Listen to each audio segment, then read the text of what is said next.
You learned early how to stay quiet, not because you had nothing to say, but because silence felt safer than being seen. You learned how to read a room before speaking, how to sense emotional weather, how to disappear without leaving. And maybe no one ever called it trauma. They called you mature, independent, low maintenance. But here is the paradox no one warned you about. The thing that once protected you is now the thing quietly costing you your life. Because silence, when chosen consciously, is power. But silence learned as survival becomes self-erasure. You don't crave attention, you crave peace. You don't want dominance, you want safety. Yet somewhere along the way, your nervous system confused invisibility with control.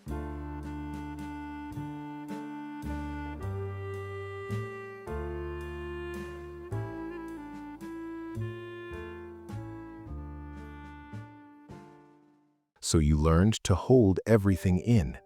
Your anger became internal pressure. Your needs became optional.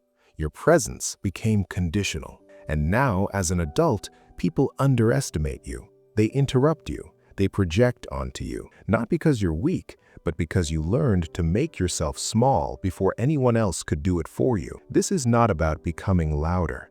It's about understanding silent power, where it comes from, why it's misunderstood, and the laws that decide whether it will free you or slowly erase you. Silent power doesn't come from confidence, it comes from constraint, from the child who learned early that emotional expression had consequences. Often this begins with emotional neglect.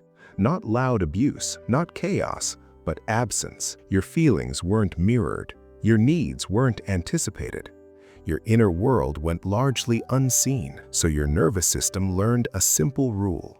Nothing comes if I ask, and slowly you stopped asking. Your body adapted through hypervigilance. You began scanning tone, mood, micro-expressions. You became perceptive, not because you were born intuitive, but because you had to be. Many silent people were parentified, forced to grow up emotionally too early. You held space for others without ever having space yourself. Over time, your brain stopped asking, "Who am I?" and started asking, "What is expected of me right now?" Identity became performance. Safety became compliance. This often turns into avoidant attachment. You look independent, calm, self-sufficient, but underneath is a system trained to survive alone. Silent power grows here. You can hold tension others can't. You can stay calm in chaos. You can observe without reacting. But without awareness, this power turns inward, and that's where the cost begins. Because the real loss isn't obvious pain, it's invisible grief. You grieve versions of yourself you never got to be. The loud one, the messy one, the spontaneous one. You grieve rest. You grieve ease. You grieve a life where love didn't have to be earned. Your core fear isn't rejection, it's being a burden. So even in safe moments, your body stays tense. You overthink messages. You minimize your needs. You hold back emotions until they harden into numbness. You live in anticipation, always preparing, always managing, never arriving. The tragedy isn't that you suffer, it's that you suffer quietly, so no one knows to meet you there. As an adult, this shows up in patterns that look like personality but are actually protection. You might stay in relationships where you're valued for stability, not intimacy. You might feel exhausted after social interaction. You may struggle to ask for help even when you're drowning. You may confuse self-control with self-worth. You overfunction at work but feel invisible. You set boundaries in your head, but never out loud. You attract emotionally unavailable people. You're called strong, but never supported. You feel guilty for resting. You regulate everyone else while neglecting yourself. These are not flaws. These are adaptations. Silent power is a nervous system strategy, not an identity. And healing doesn't begin by fixing yourself. It begins by witnessing, by noticing.